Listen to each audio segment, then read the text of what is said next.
অনেকদিন পর আবারও একটা ব্লগ নিয়ে চলে আসলাম। সবাই কেমন আছেন? আসসালামু আলাইকুম। ধানমন্ডিতে এই আড়ং-এর আউটলেট নিয়ে সবাই কেন এত মাতামাতি করছে। এটা নাকি বিশ্বের সর্ববৃহৎ হস্তশিল্প বিক্রয় কেন্দ্র। তাই আমরাও চলে আসলাম আড়ং-এর এই আউটলেটটি দেখতে, সেই সাথে আমার বাচ্চার জন্য ঈদের শপিং করতে। প্রথমেই গ্রাউন্ড ফ্লোরে ছিল আড়ং আর্টের প্রোডাক্টগুলো, যেখানে আপনি হার্বাল প্রোডাক্টগুলো পেয়ে থাকবেন। গ্রাউন্ড ফ্লোরে এত কিছু না দেখে আসলে ওপরে ফ্লোরের দিকে যাচ্ছিলাম আমি। ওখানে ফোর্থ ফ্লোরে যেহেতু বেবিদের প্রোডাক্ট আছে, তো ওখানেই আমি যাব, যেহেতু আজকে আমার বাচ্চার জন্য আমি শপিং করব। সামনের দিকে এগিয়ে যাচ্ছিলাম আর ভাবতেছিলাম এত ভিড়ের মধ্যে কিভাবে শপিং করব, শুধু মানুষ আর মানুষ। সেকেন্ড ফ্লোরে ওঠার পরে একদম সামনাসামনি ছিল সুন্দর সুন্দর ফ্রেমগুলো, আর এখানে এসে মনে হচ্ছে একদম আর্টের রাজ্যে চলে এসেছে। এত সুন্দর সুন্দর আর্ট করা জিনিসগুলো ছিল, যেতে যেতে সবই ঘুরে ঘুরে সুন্দর করে দেখতেছিলাম। এখানে আরেক পাশে ছিল ব্যাগের কালেকশন গুলো। এখানে ব্যাগগুলো বেশ সুন্দরই ছিল, আর সব থেকে ভালো লাগছে ব্যাগের মধ্যে এই মেরুন কালারের পার্সটা। আমার একটু ছোট ছোট ব্যাগ পার্স এইগুলো আমার পছন্দ, একটু বড় ব্যাগ কমই পছন্দ।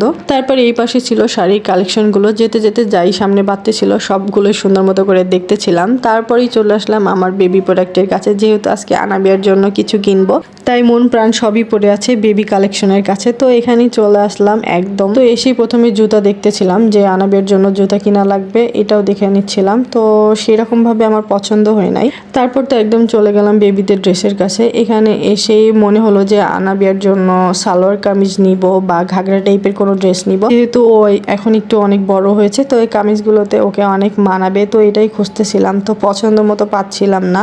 তারপরে চলে আসলাম বেবিদের স্কার্টের কাছে। বেবিদের স্কার্ট আমার এত পছন্দ, এত ভালো লাগে, তো এটা বেশ ভালো লাগতেছিল, তো এটাও দেখে নিলাম। তারপরে এখানে আনাবিয়ার পিঙ্ক কালারের ড্রেসে যাই নিবে, চকলেট নিলেও তার পিঙ্ক নিতে হবে, সবকিছু তার পিঙ্ক পছন্দ। তো এখানে তার প্রোডাক্ট সে পেয়ে গেছে, এই যে পিঙ্ক কালারের ড্রেস পেয়েছে। এটা ছিল স্কার্ট একটা, এটা শুধু ওর না, আমাদেরও বেশ দুজনেরই অনেক ভালো লাগছে। আর এখানে আমি তো অনেক কনফিউজ ছিলাম, যেহেতু এই দুটা জিনিস সেম কাইন্ড অফ একই রকমের প্রিন্টেড, তো এই দুটা নিয়ে কনফিউজ ছিলাম যে কোনটা নিব কোনটা নিব না। আর এখানে আমার মেয়ে তো ধরেই রাখছে যে তার পিঙ্ক কালারের ড্রেসটা নিতেই হবে, এটা তার জন্য ফিক্সড হয়ে গেছে, এটা নেওয়াই লাগবে আমার। তার কথা ইম্পর্টেন্ট দিয়ে তার পিঙ্ক কালারের ড্রেসটাই নিলাম আমি। তারপরে আরও খুঁজতেছিলাম এখানে সালোয়ার কামিজ টাইপের, দেন এখানে আরেকটা সুন্দর একটা সালোয়ার কামিজ পেয়ে গেলাম। এটা বেশ আমাদের তিনজনেরই খুব ভালো লাগছে, তো এটাও নিয়ে নিয়েছিলাম আনাবিয়ার জন্য। এখানে আবার নিবন বেবিদের প্রোডাক্ট ছিল, তো এখানে চলে আসলাম আনাবিয়ার কাজিনের জন্য, ওর জন্য একটা নিয়ে নিলাম। বেবিদের ড্রেসের কালেকশন আমার মনে হয় আড়ং-এর বেস্ট কালেকশন। এত সুন্দর সুন্দর বেবিদের ড্রেস থাকে, আমার একটু বেশিই ভালো লাগে। পছন্দ মতো আনাবিয়ার ড্রেসগুলো নেওয়ার পর এখন তো বিল পে করতে হবে। তো বিল পে করার জন্য এখানে যেহেতু অনেক ভিড় ছিল, তো বিল পে করার জন্য লাইনে দাঁড়াতে হচ্ছিল।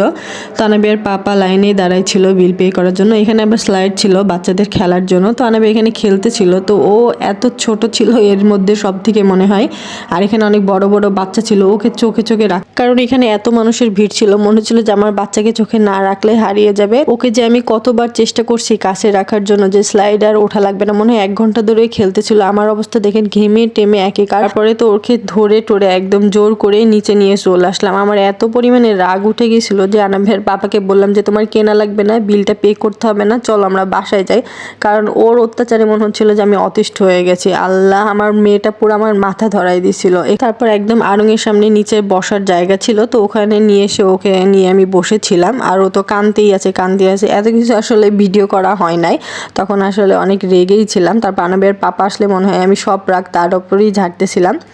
তারপর মনে হলো যে একটু হাঁটাহাঁটি করি, মুডটা ঠিক করি, দেন বাসায় যাই। বাচ্চা কাচ্চা নিয়ে বের হওয়া আসলেই কষ্ট, সব থেকে কষ্ট তাদের সামলানো। আজকের ব্লগ এখানেই শেষ করলাম। সবাই ভালো থাকবেন, সুস্থ থাকবেন, আল্লাহ হাফেজ।